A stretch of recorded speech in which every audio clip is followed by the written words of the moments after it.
objective. Right? It all started with a vision, because when I was running Mercury Capital Singapore, I was back home after a long time, and I was just running a company. And of course, you needed human resource. And initially, I thought that it was going to be very difficult to find people who could handle recruitment process. But to my surprise, a lot of fresh graduates and I would say young entrepreneurial people with entrepreneurial mindset, they were able to do what was thought otherwise impossible, right? Because recruitment and handling international recruitment is not an easy thing. So after a couple of years, I started asking myself, what have I done really for Northeast or for India since the time I've been back? Well, the answer was that I've been able to generate some employment.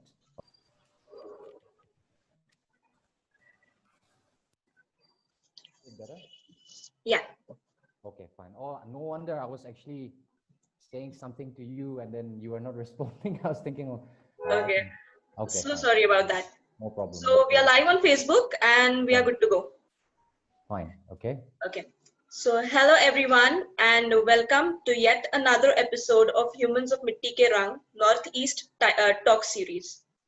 Today we have with us Mr. Nong, who is the founder and managing director of RAD Institute. He has done his MSc in International Business from Sheffield Business School in United Kingdom. He has experience in multiple industries, including business conferencing, furniture, event management, and recruitment. He was also the general manager of Mercury Capital Singapore. So welcome, sir, and thank you for taking out some time to join us. Thank you. So the first thing I want to ask you is what was the objective behind starting RAD and what do you aim to do in the future? Well, the objective, I never started RAD with an objective. Right? It all started with a vision, because when I was running Mercury Capital Singapore, I was back home after a long time, and I was just running a company. And of course, you needed human resource. And initially, I thought that it was going to be very difficult to find people who could handle recruitment process. But to my surprise, a lot of fresh graduates and I would say young entrepreneurial people with entrepreneurial mindset, they were able to do what was thought otherwise impossible, right? Because recruitment and handling international recruitment is not an easy thing. So after a couple of years, I started asking myself, what have I done really for Northeast or for India since the time I've been back? Well, the answer was that I've been able to generate some employment. Okay, we've been able to do something new, but we generated employment for probably 50 to 100 people. What about the rest of the lakhs of people? And that's when I thought, that's when it sort of kicked me that why not if we give them also the opportunity to do something that this 50 and 100 are doing. But obviously me working with a company, I didn't have extra time on hand to train people, to guide them. So, that slowly led to the birth of RAD Institute.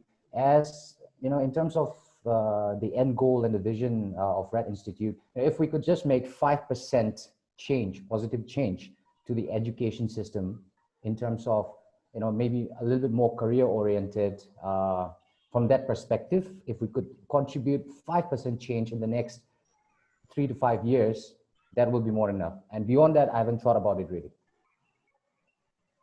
Okay. So do you see a difference in work ethics and, leadership skills in other countries and India? Okay. I mean, that's a very interesting question, Manjiri, to be honest. Okay. Honestly, I haven't worked in an Indian organization per se, right? But I have worked with people from India when I was in Singapore and UK as well. But if you ask me, what I feel is that there is not much of a difference anymore. Maybe there was a difference maybe 10 years ago or something, the boss culture and all this sort of things. But I think, with globalization and with cultures, different, and with the diversity that we have, and with new projects, international projects that companies are working on, foreigners coming to India working. So because of all this, I really don't think there is any difference in work ethics and leadership. But speaking of work ethics and leadership, I believe that it could differ, but not country-wise, Manjiri. It would differ individual-wise, it would differ company-wise, right? Based on the culture they already have put in place, right? So I can't say, and I wouldn't say that, it'll differ from country to country. Okay, it could differ from company to company, and the leaders, founders to founders. So my if you ask me, my honest opinion is the difference that can bring you can bring as a leader would be the quality of ownership and leading by example. Some companies in India probably are doing that. They're not probably, they are doing that. They're leading by example. They show a huge amount of ownership, and I think that's where the difference is. And Okay. as for leadership, I think leaders or the top management team, they're very open-minded. They're very flexible nowadays. There's this fun work culture as well in India. If example, Urban Clap. So Manjiri, I would really not say that there is, visible difference in work ethics and leadership in India and other countries. Okay. So, because of the COVID-19 pandemic, a lot of Right. people have lost their jobs, Mm-hmm. and a lot of businesses are facing a number of problems as well, especially the new ones who, lack an experience in business. So, do you think that this pandemic has somehow affected or changed the decision-making capacity of young entrepreneurs? Um, well, good and bad. Okay, good and bad. But if I may start with the bad thing, it will be, you know, decision-making skill is actually not a very easy skill to acquire. You know, not for people like us, not for people who are more experienced than us. We are always in this continuous process of improving our decision-making process, because one thing that's very difficult about making the right decision is forecasting the consequence of that decision. Now, all the more because of pandemic, forecasting the consequence of your particular decision has become tougher. That's the bad thing. So in terms of decision making, since it has become tougher, they are kind of, they feel this sort of hopelessness, in a way, I would say. Okay, in terms of skills, it's not going to improve, or it's not going to make it worse for them, because after pandemic, there are going to be a lot more bigger problems. You never know, right? The good thing is that I feel the young entrepreneurs have started valuing what was before pandemic, right? The easy access to the market, and not having to be by themselves all the time. Access to their mentors, being able to take advice from different other more experienced people. Now, they have started valuing this, especially having that access to the market. Developing market in pandemic is very difficult right now. And because of that, I feel the good thing is that they've become more realistic in terms of their decision-making skills. Okay. Next thing I want to ask is, Manipur has so many talented individuals, and Right. do you think the COVID-19 outbreak has Mm-hmm. somehow changed the point of view of youngsters like us towards business and entrepreneurship?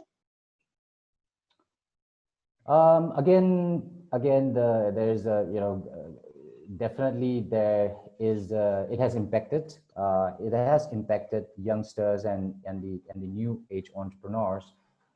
Again, it's a very similar question to what you asked me before, but because of pandemic, you know, they might have big plans, right? They might have big plans initially, then pandemic happened, and they kind of think that, they can buy some time, they can, they can be a bit laid back, because things are not just going to move. That's what they feel, right? But things are moving. Yes, companies are laying off, but companies are hiring at the same time, for example, right? New businesses are coming up, right, because of this pandemic, right? But a lot of entrepreneurs who already stepped foot into a venture, who already had started something new just before the pandemic, they're starting to feel that, okay, right, okay, improvement is going to be slow. It has impacted them from that angle. I strongly feel so. I strongly feel so. Okay. Well, I think if you come to think about it, a lot of businesses have also come up during the pandemic. Exactly. And That's what I was saying. yeah, so what should the young entrepreneurs like us, keep in mind the factors, the situation, and everything during these times of crisis? Well, the first thing I would say is don't overthink, because it's not Yeah. going to help you, right? Do some self reflection, but don't overdo it again, because it's not going to help you as well, right? Um, I have three letters for that, right? Triple I. Okay, so I would say that, instead of overthinking, instead of trying to trying to be, I would say, too absorbed in what's happening, what's going to happen. I would say uh, you for people like you, I would definitely say innovate, right? Innovate, improvise, invest on yourselves. Okay, or maybe in a sequential manner, I would say invest on yourselves in terms of your skills, because it's the right time to invest time on yourself to improve your skills in terms of business, in terms of corporate etiquettes, corporate skills, because the competition is going to get only tougher after pandemic, whatever it is. It's going to get tougher, right? And then think about innovating all the time, and improvise, right? Don't be afraid, make the mistakes. It's a perfect time to explore new things, whether be it in business, be it in a new job, career. Make the mistakes, be prepared, because competition is going to get really, really, really tough. Okay, so if just a scenario I'm taking, if I want to start a business after the pandemic, what scopes are there to, continue? Like, what do I do to get Okay. into the market? Because, as you said, the competition is tougher. Okay, it really again depends, right? Whether you're talking about product or service, what is your target market, all these sort of things. But it all boils down to one thing only. If you are looking to be an entrepreneur, right, a successful entrepreneur, learn sales. Learn sales, try to master it ASAP. It has been needed from day one. It will be needed. It is needed right now. It's always going to be the key ingredient of a successful entrepreneur. And a lot of people feel that they have this misconception about sales, but sales is a very wide scope. And for every entrepreneur, whether they are young, whether they are seasoned, and especially for seasoned entrepreneurs as well who didn't have the opportunity to master the art of sales, I would say, it is the right time to actually brush up on your sales skills. Okay, so that was my last question. Right. Um, so on that note, I would like to conclude our session. Thank you so much for joining us and taking out the time. And Sure. I hope you bring about the changes in our in the lives of the people, and keep on creating young leaders. And to Sure. also Sure. the viewers, sorry, I'm sorry, what? No, I was just saying, I was acknowledging what you're saying. Okay.